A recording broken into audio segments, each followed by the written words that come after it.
What has sparked this ultimately was, in fact, the appointment of Dato' Mohd Khusrin, and that is something that we will be dealing with at the rally. Now, I'm going to hand over to Haris to explain what it is we intend to do at the rally, and he will touch on the statement that has been issued. Thank you, Ambi. Let me first start by reading out the release that has been given to all of you here.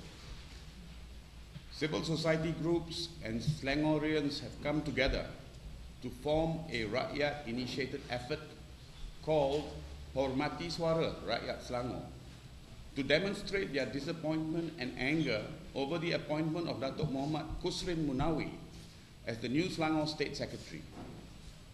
This group, formed on January 11, 2011, will soon hold a public rally to pressure the Chief Secretary to the Barisan Nasional Federal Government, Tan Sri Muhammad Siddiq Haji Hassan, to declare Khusrin's appointment null and void. At least 10,000 people are expected to participate in this public rally. The Hormati Suara Rakyat Selangor public rally details are as follows. It will be held on the 23rd of January 2011, that is a Sunday, from 4 p.m. to 7 p.m. at the Kelana Jaya Stadium. Khusrin's appointment is a culmination of the relentless attempts by the BN federal government to frustrate the Selangor administration in carrying out their policies and programs. The fact is, Selangor Menteri Besar Tan Sri Khalid Ibrahim did not receive the recommended list from the Public Services Department. Since this has been revealed, it is only imperative that Siddiq declare the appointment of Khusrin null and void, as due process and convention was not followed. The Rakyat in Selangor deserve the right to expect their elected Pakatan Rakyat Selangor State Government to provide the best services. By denying the Menteri Besar the choice of the top civil servant, the Rakyat in Selangor are also denied their rights.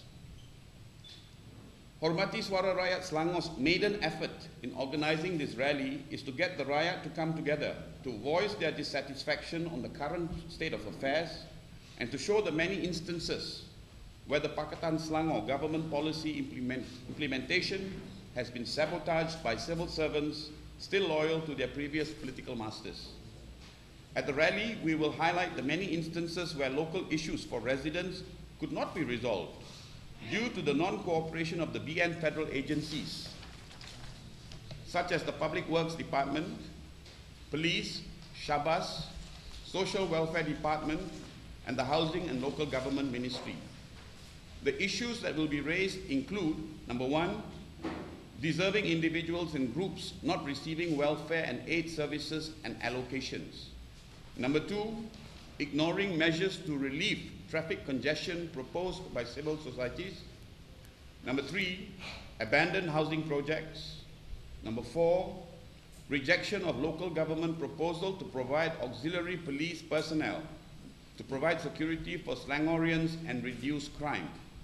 Number five, water coupons meant for low-cost flats and high-rise housing not reaching their intended residents.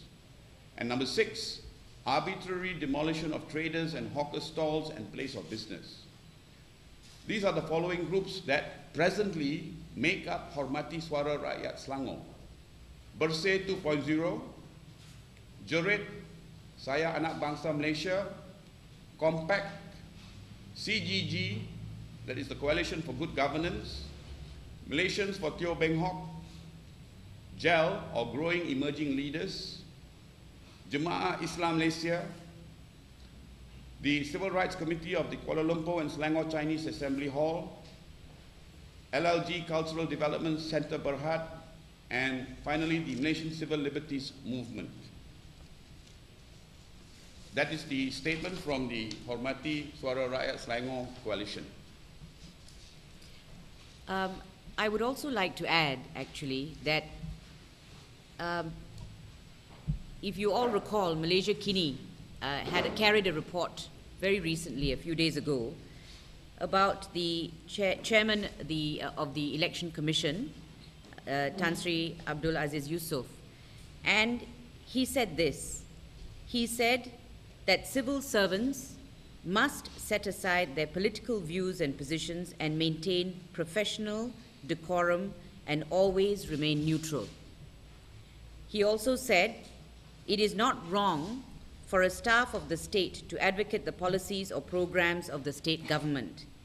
Be it Pakatan Rakyat or BN government officers must be loyal to the state governments, no matter which party runs the administration of the state.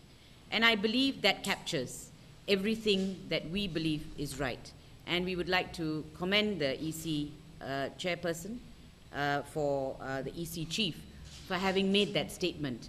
Because, as I've said earlier, it is all about respecting the voter's choice.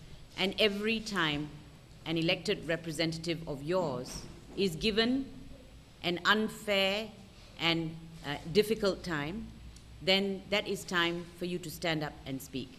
And this is what this initiative is all about.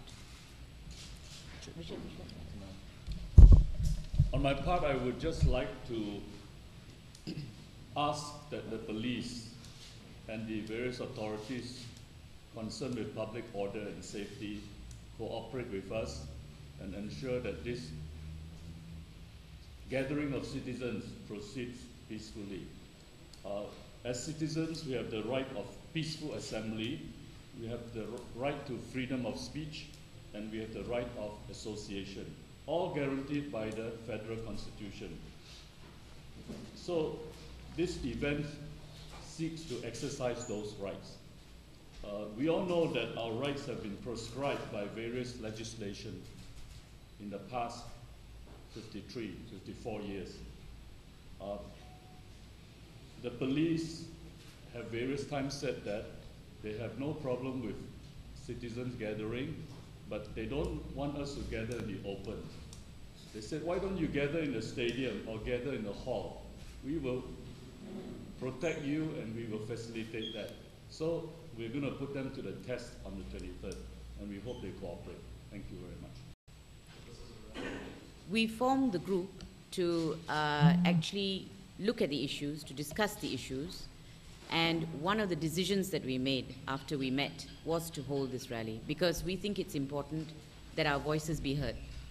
I think it's important for the Rakyat to say they are actually a bit sick and tired of the bickering that is going on. We want the things that Haris highlighted, we want those issues to be addressed. We want bread and butter issues to be addressed. And we want our elected representatives to be allowed to represent us freely, without interference. Yes, it is actually a coalition of many existing groups.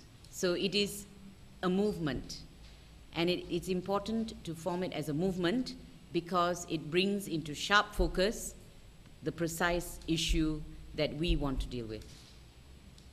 But on that day, we will be dealing, as you know, Bersih 2.0 is about free and fair elections.